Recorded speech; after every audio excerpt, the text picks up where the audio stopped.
یمن کے حوثیوں نے باب المندب پر جادوئی جال بچھا دیا. اس جادوئی جال کی زد میں آ کر امریکہ کا جدید ترین طیارہ غائب ہو گیا. یہ طیارہ کیسے غائب ہوا اور یہ جادوئی جال کون سا ہے، اس بارے میں اظہر علی خان سے بات کرتے ہیں. اظہر بھائی، یمن کے حوثی میدان میں آ چکے ہیں، اب وہ مکمل طور پر ایک اشارے کا انتظار کر رہے ہیں کہ ایران کی جانب سے اشارہ ملے اور وہ باب المندب بھی بند کر دیں، اور دوسری جانب انہوں نے امریکہ کا ایک جدید ترین طیارہ بھی غائب کر دیا. یہ سب کیسے ہوا؟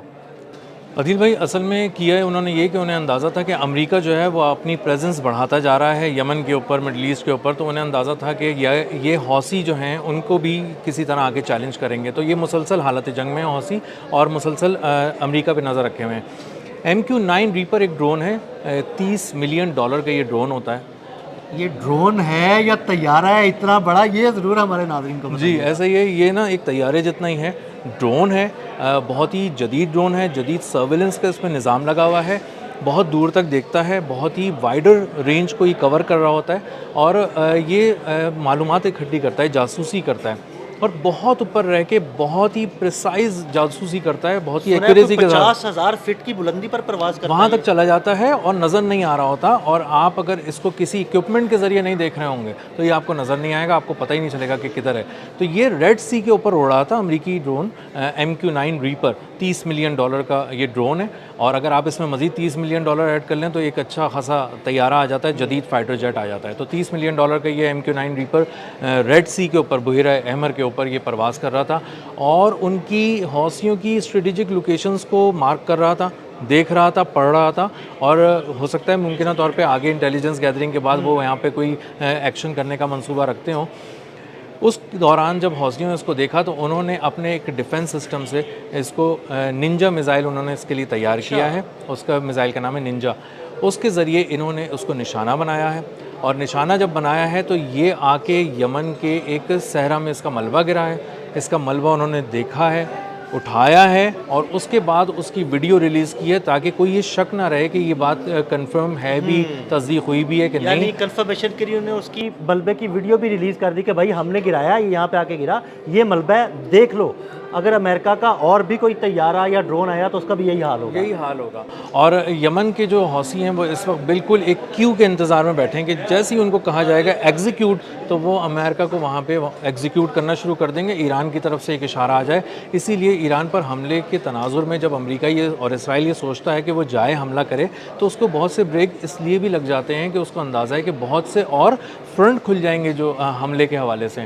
تو اس لیے جو یمن کے حوثی ہیں وہ بہت زیادہ باریک بینی سے ان چیزوں کو دیکھ رہے ہیں. اور باب المندب بند کرنے کی بھی تیاری کیے ہوئے ہیں یمن کے حوثی. باب المندب بند کرنے کی تیاری اس قدر کیے ہوئے ہیں کہ ان کا سارا پیپر ورک، ڈاکیومنٹیشن مکمل ہو گئی ہے. انہوں نے آبنائے ہرمز کا ماڈل جو ہے وہ پڑھا ہے، سمجھا ہے، اور اس کے بعد حوثی قیادت نے بیٹھ کر اس بات کا فیصلہ کیا ہے کہ ہمیں اس کو بند کرنا چاہیے. تو آبنائے ہرمز سے اگر دنیا کا 20% تیل روزانہ گزرتا ہے تو 10% تو یہاں سے بھی گزرتا ہے. اور اظہر بھائی، صرف تیل ہی نہیں گزرتا، وہاں سے ایشیا اور یورپ کے درمیان تجارت بھی ہوتی ہے. دیکھیں، باب المندب سے گزر کر نہر سوئس سے گزرتے ہوئے آگے یورپ کی طرف تجارت ہوتی ہے، اور یورپ کی تجارت ساری جو ایشیائی منڈیاں ہیں وہ یہیں سے ہو کے تو ساری تجارت ہوتی ہے، کیونکہ جو کیپ آف گڈ ہوپ کا جو راستہ ہے نا وہ تب متروک ہو چکا ہوا ہے، اور اس پہ بہت زیادہ ٹائم بھی لگتا ہے اور وہ بہت زیادہ لمبا بھی ہے. جی اصل میں آپ جب اس کو لوگ اسٹڈی کریں گے نا ہمارے ناظرین تو وہ دیکھیں گے کہ یہ ایک یو شیپ بنتی ہے. آبنائے ہرمز سے آپ چلتے ہیں، بحیرہ عرب کی طرف آتے ہیں،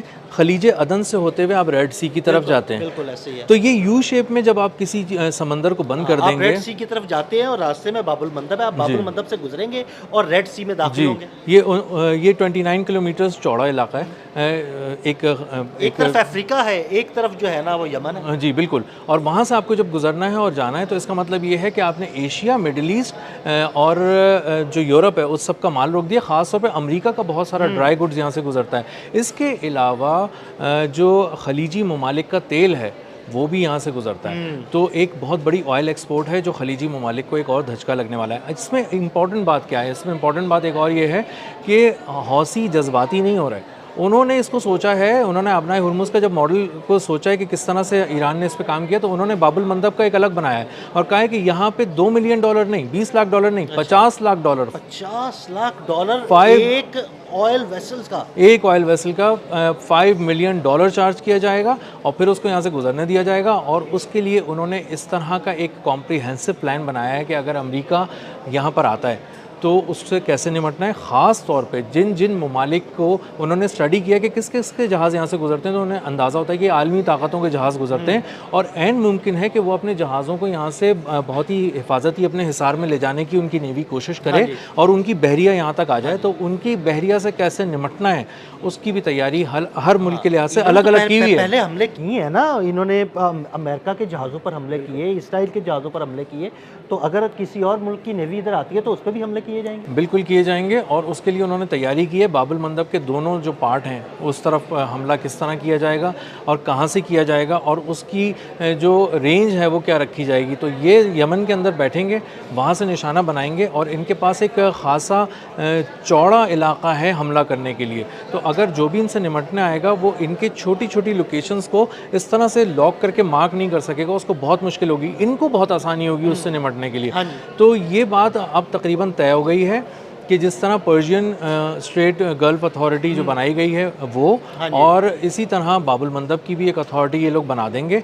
$5 मिलियन उसकी के पैसे रख देंगे, टोल टैक्स रख देंगे, जिसको गुजरना है वो अदा करेगा यमन के जो हौसी हैं उनको, और अगर उसको अदा नहीं करेगा तो उसके बाद वो सिर्फ मिसाइल खाएगा, तबाही के शिकार होगा। लेकिन अज़हर भाई, अगर ये सब कुछ हो जाता है, अगर बाबुल मंदब पर वो मुकम्मल तौर पर कब्ज़ा करके और इसी तरह जहाज़ों को गुजरने देते हैं $5 मिलियन लेकर, तो ये दुनिया की मईशत पर तो बड़े मनफी असरात मुरतब होंगे।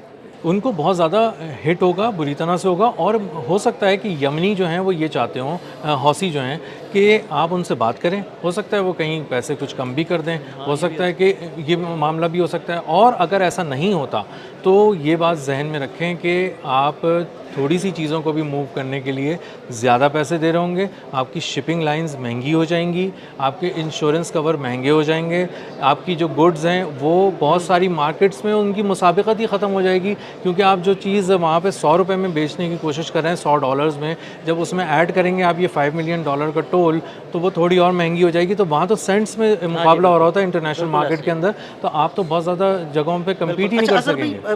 हौसी इस सारे प्लान को जो है वो एग्जीक्यूट करने के लिए किस चीज़ का इंतज़ार करें?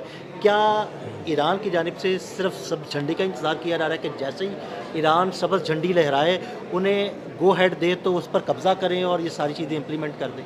असल में हौसी जो हैं वो एक बहुत बड़ी सुपर पावर टाइप चीज़ नहीं है ना, तो वो ये चीज़ देख रहे हैं कि हम फाइनलाइज़ कर लें सारी चीज़ों को, मैकेनिज़्म क्या होगा हमारा, फाइनेंशियल मैकेनिज़्म क्या होगा, इसके साथ साथ वो ये देख रहे हैं कि हमारा दिफाई मैकेनिज़्म इसमें क्या होगा। अगर अमेरिका जैसी कोई ताकत या और कोई बड़ी यूरोपीय ताकत हमारे पास आके खड़ी हो जाती है तो हम कितना लड़ सकते हैं, कैसे लड़ सकते हैं, हमारे पास क्या है, इन सब चीज़ों को जब वो फाइनलाइज कर लेंगे। और ऑफ कोर्स जो आपने बात की है कि ईरान उनको कह देता है, हाँ, क्योंकि वो हमेशा से हौसियों को ईरान की प्रॉक्सी ही कहा जाता रहा है, वो ईरान की उनको बहुत ज़्यादा सपोर्ट है इस हवाले से, और इसीलिए कहा जाता है कि जब भी आप ईरान पर हमला करने जाएंगे अमेरिका की तरफ से, तो ये जहन में रखिएगा कि यमन का मैदान खुद ही गर्म हो जाएगा और इसराइल को बहुत सारी जगहों पर, अमेरिका को बहुत सारी जगहों पर चोट लगनी शुरू हो जाएगी।